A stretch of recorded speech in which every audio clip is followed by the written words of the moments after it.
is in your life. A lot of stuff you're going to have to deal with. But every area that you're able to overcome, then you're going to a new level. Every time you get ready to get through this one thing, and now you feel like you've overcome that, but then now something else comes. Pressure. But he says, I'm making up something. He says that when that diamond, it is a stone that is not to be desired. We can look over it and we can look at that stone and we can say that I don't want it, because all we want is the stuff that looks good. Trying to be something we're not. We're looking at social media and we're seeing what other people are doing. We want to be like them. We want to emulate everything that's not of God. Pressure. We get into a place in life and we're finding ourselves stuck. And now everything around us has changed. The people have changed. And now we're sitting on the outside because we've missed your moment. Pressure. When will you understand that what God has in store for you, what he is laying out for you, and what he is trying to get us to understand? But then we get caught up with the effects of life pressure. But then I understand something. Psalms 27:1. The Lord says, the Lord is my light and my salvation. Whom shall I fear? The Lord is the strength of my life. Whom I shall be afraid. I'm more afraid of not pleasing God than trying to please man. I'm more afraid of missing my moment that I'm going to get to heaven and end up in hell. I'm more afraid of trying to be in the in crowd and understanding that I'm still on the out crowd. Pressure. But when we can hold our position, the book of 1 Samuel, the 17th chapter, you see that now David is in this place. You see that David now is running up to some issues that he realized that what I am dealing with is bigger than just me. Yes, sir. I am dealing with somebody, yes, sir, who is coming against everything that I believe. I know that it was God that was with me in the wee hours of the night. I know that it was God that was with me when I was laying up under that tree writing all of those poems. I know that it was God that was with me when I was writing those poems and I was saying, God, create in me a clean heart and renew a right spirit in me. Yes, sir. I know that this is the God that I serve. I know that it was with God that you were with me when I slew that lion and I killed that bear. God, I know that you were with me. Yes, sir. Some of us have forgotten that when God was there with you when nobody else was there. You forgot about when you cried out when you was in those prison bars and you said, God, will you deliver me out of this place? You forgot about when you went to the doctor and the doctor said you may have HIV and you prayed and you told God, Lord, let it not be. You forgot about when somebody put that gun to your head. Yes, sir. Yes, sir. Yes, sir. You forgot. So now you're faced with your Goliath. What are you going to do? You're faced at the moment that you're saying that, God, I got to make a decision. You've been there for me. When mama wasn't there, when daddy wasn't there, when my wife wasn't there, when my husband wasn't there, when my children wasn't there, when the job couldn't suffice, you were still there. Says, what are you going to do? David now tells him, the book of 1 Samuel, the 17th chapter, 47th verse, goes and he says, read. 1 Samuel 17:47. Read, sir. And all this assembly shall know that the Lord saveth, not with sword and spear. Read, sir. For the battle is the Lord's. For what now? For the battle is the Lord's. So when we start giving it to God, and we say, I'm tired of trying to do this on my own. I'm going to give it to God. Yes, the moment that you walked into this service today, some of you got to have a made up mind and said, I'm tired of carrying something that I can't fight on my own. I'm going to give it to God. I'm tired of trying to deal with something that I know that is getting the best of me. I'm tired of leaving here, coming in one way and still leaving out the same way. This battle is too much for me to fight on my own. But God, I need you to do something in my life on today. This battle is not yours, but you got to do something today. You got to make up your mind. You're going to say, I'm going to get rid of everything that's not like him.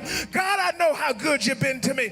God, I know what you're delivering me from. God, I know the places that you're taking me to, because it's not my battle, but it's God that I'm giving it to today.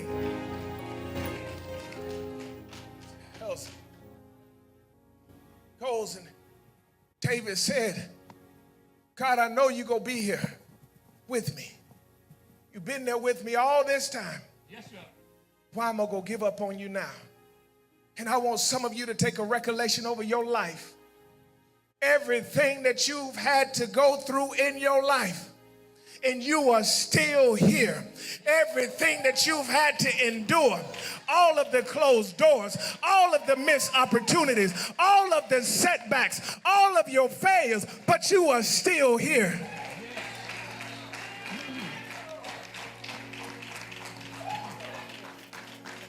And we got the audacity to come into God's house and to look for somebody else to cheerlead us. You got the audacity to come into God's house and to get somebody else to tell you to clap your hands. You got the audacity to sit there with your mouth all stuck out and you sitting there acting like you better than anybody else, that you ain't never been through nothing, that God ain't never took you through nothing. You got the audacity to come into God's house and not give him what belongs to him. How dare you?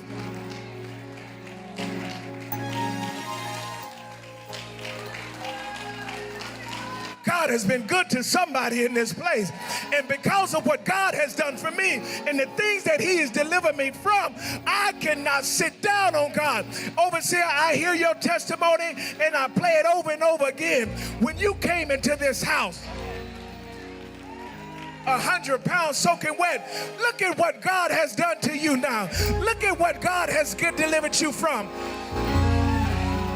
God has been good to somebody in this house. And you can come in here and act like you better than everybody else. But I want you to understand something on today. That as you get to this place, David is saying, from pressure that I am being made. From pressure, I am forming you. From pressure, I am making you. Yes, sir. From the pressure, Yes, sir. I am evolving you. From the pressure, I am trying to get you to see. Because of pressure, you just not going through what you're going through because God has forgotten about you. There is pressure. There's a necessary pressure that God is trying to get us to understand. I'm making up my jewels. Somebody say pressure. I'm trying to get you to understand there's more to the end of your story. Somebody say pressure. Everything that God makes and he designs it because there is something that he's trying to take you through. Pressure.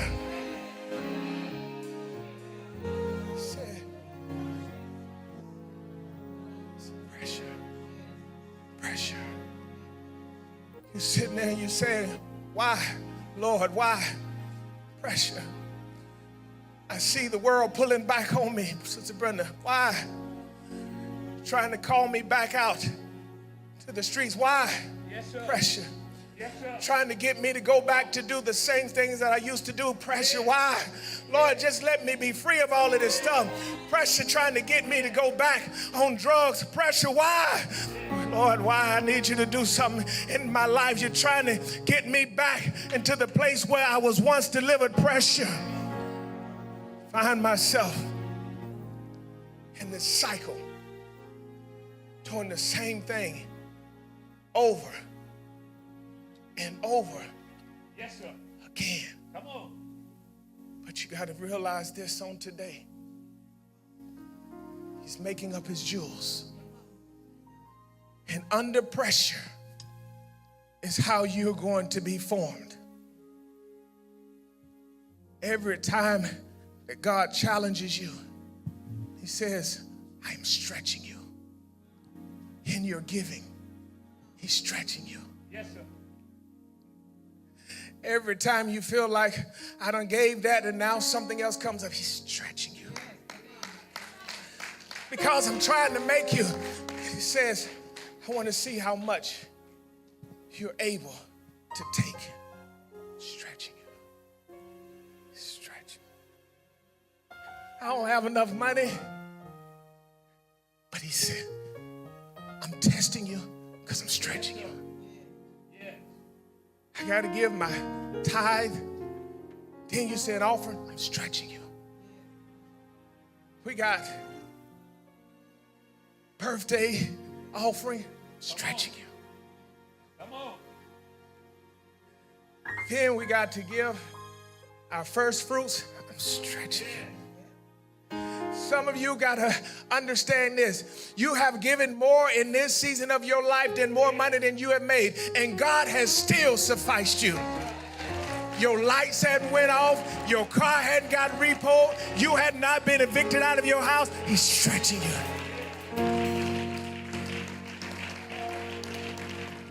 Something that God gave us a year ago this month. Gave us something called the belly of the priest. Yes, sir. I'm stretching you. Yes, sir.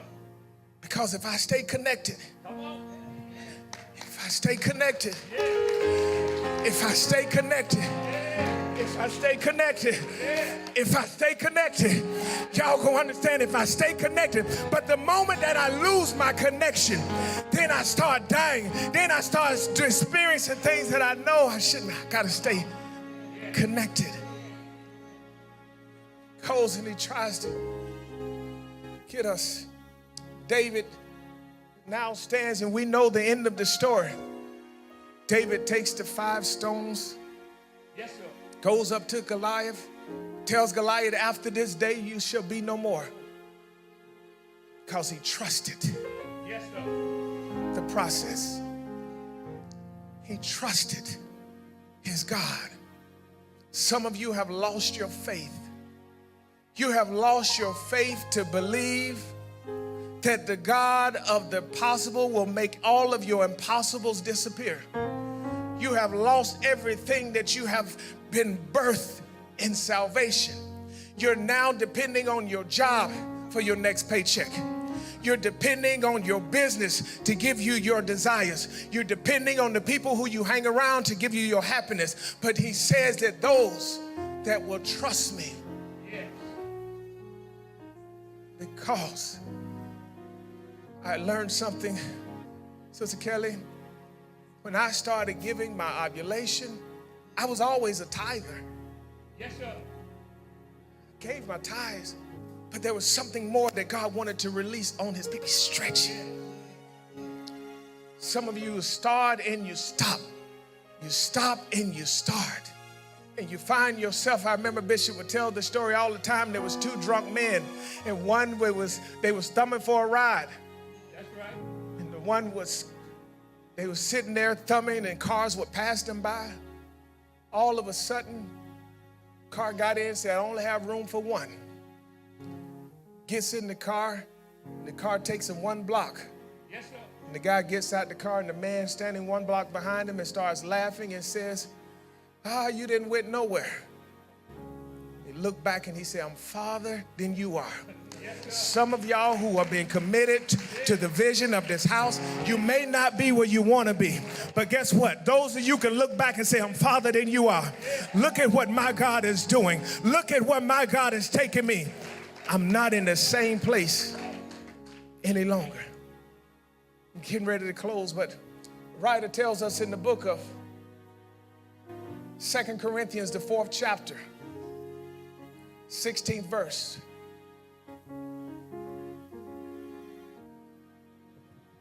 Second Corinthians 4:16. Read, sir. For which cause we faint not. We do what now? For which cause we faint not. Read, sir. But though our outward man perish. It what now? The outward man perish. Read, sir. Yet the inward man is renewed day by day. Now go back to the 7th verse. I want y'all to catch this. But we have this treasure in earthen vessels. What kind of treasure? That the excellency of the power. So God is saying that there is a treasure Yes. for those that will believe. Come on. And in this treasure, He's showing us, he says, that if those of you who will believe, go to the 7th verse, put the 7th verse on the screen. And those of you who will understand, Yes, sir. he says that the power may be of God and not of us. 8th verse. And when he goes and he shows us, he said, we're troubled on every side, distressed. Come on. You are perplexed, but not in despair. Come on. This is somebody's testimony. 9th verse. Yes, sir. Then he says, persecuted, Come on. but not forsaken. Cast down, but not destroyed. Next verse. He said, always bearing about the body, the dying of our Lord Jesus, that life also of Jesus might be made manifest in our body. Come on.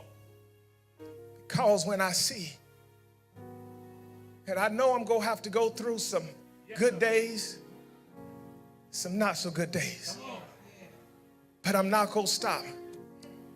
The moment that you start stopping along the way, the moment that you start giving up, and I'm going to tell you this last story and I'm done. It's a father and a son that went out on a fishing adventure. And as they were out, they didn't watch the weather report. They missed all of the signs. But a storm came. And as the storm came, the storm was too much for the little boat that they were in. And the storm came and took that boat and tossed it to and fro.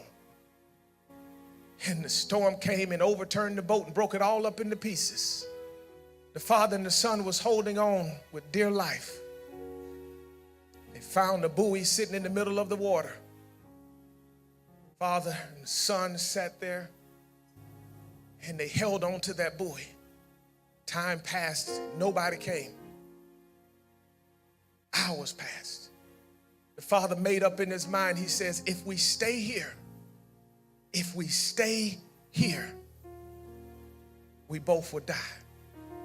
Father told the son, he says, son, I'm going to swim back to the shore and I'm going to try to get us help. And as he swam, he says, I want you to hold on and I'll be back for you. And as the father left, he makes it back to the shore. He finds help. And they go back to the place where he thought that his son was at. And as he got there, he didn't see no sign of his son.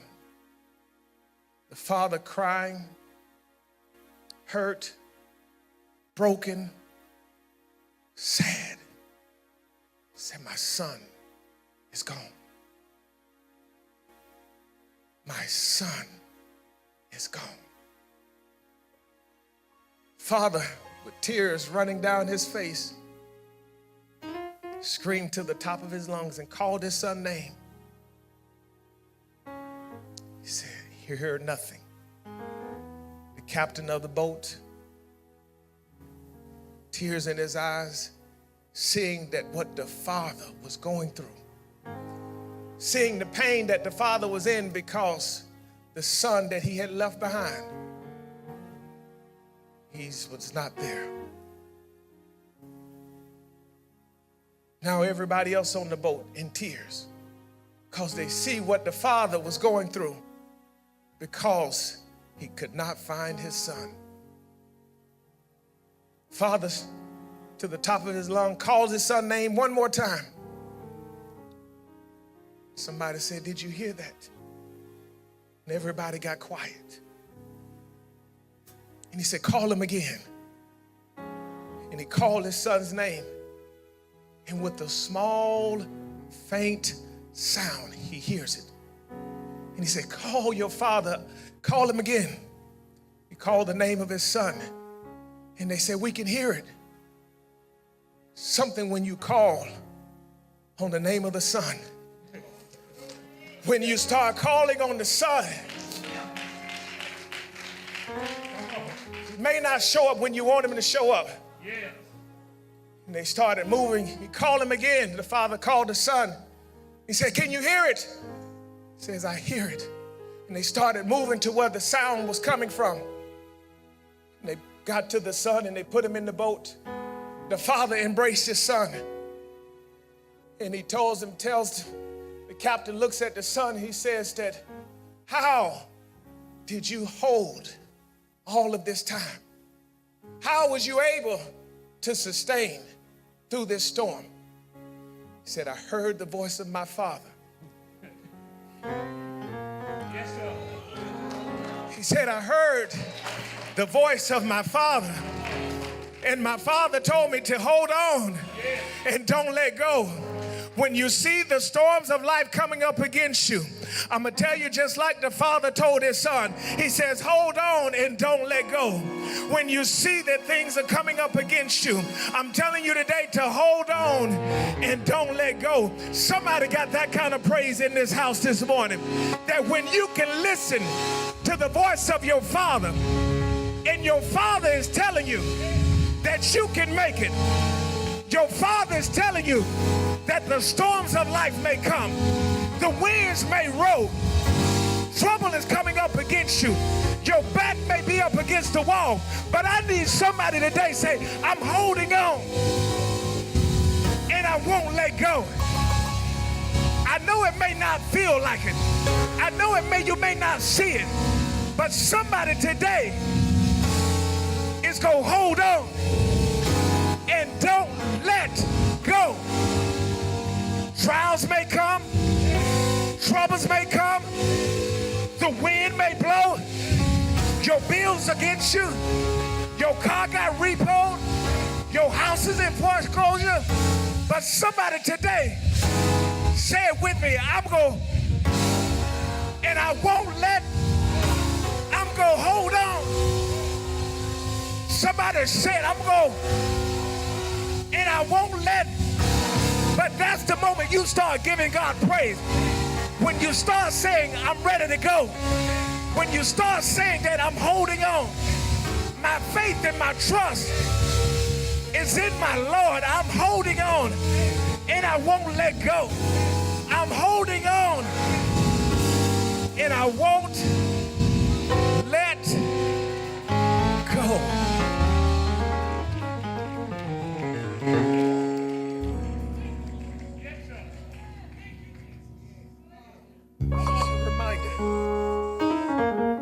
You all have to understand something on today, that you're made under pressure. Yes, sir. You're sitting there and you're saying, God, I don't know how I'm going to do this. I don't know how I'm going to do that. He said, I'm making you. No, I failed 7 times. I got to get back up again. He said, I'm making you.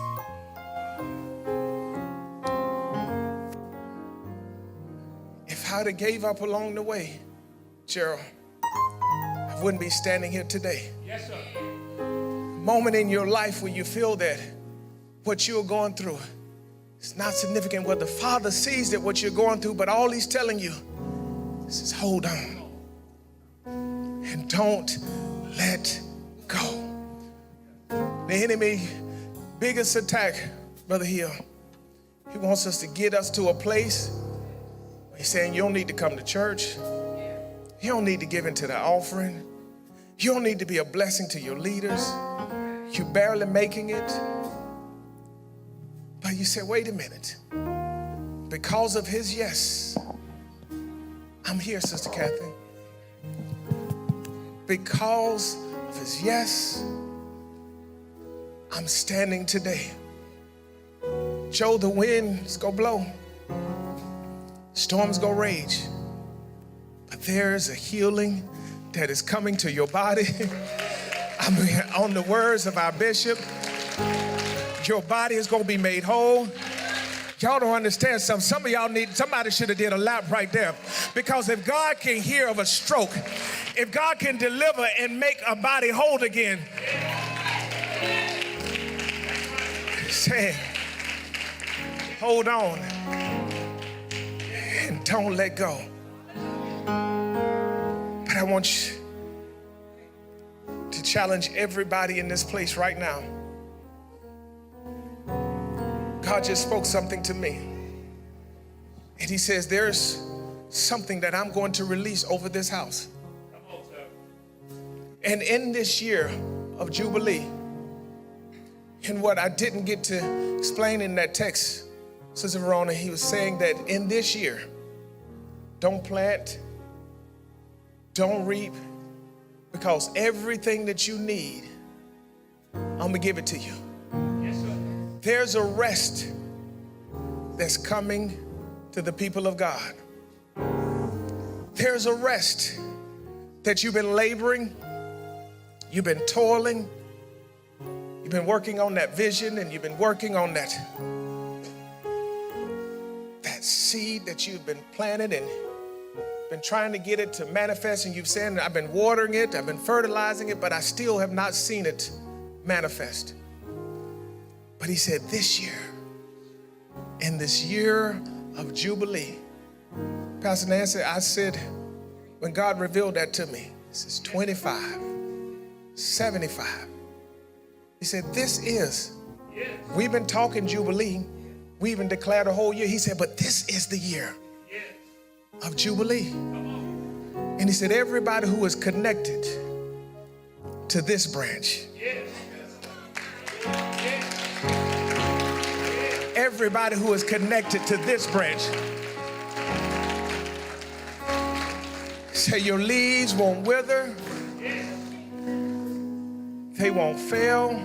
But right now, God is saying to me, he said that some of you needs a release. And this release comes because of your stretch. And some of you, I saw Dr. Brenda do this last week. She said that God told her that what your normal giving, that there's a double that God is requiring. And those of you who responded to that, you've seen so far you have not missed a beat.